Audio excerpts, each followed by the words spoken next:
السلام عليكم ورحمة الله تعالى وبركاته. ان شاء الله كاملين تكونوا بخير وعلى خير.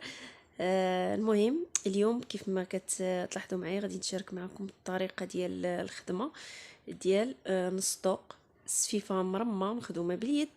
يعني شوية كتكون غليظة واحد شوية، راكم عارفين الخدمة باليد كيفاش كتكون، يعني كتكون متينة. فما جاتنيش انني نلاقيها في الخلف ولا في الكتاف ولا في الدوره نتاع الكول، فما فضلت انني نلاقيها في هذا في الامام، في نص الطوق، في البدايه ديال نص الطوق. وقلت علاش لا ما نشاركهاش معكم باش حتى نتوما تاخذوا فكره. المهم كنتمنى ان الفيديو يعجبكم وتستافدوا منه. ما تنسونيش بالاشتراك، ديروا تفعيل الجرس، اللي عنده شي سؤال بطبيعه الحال تخلي لي نجاوبها عليه.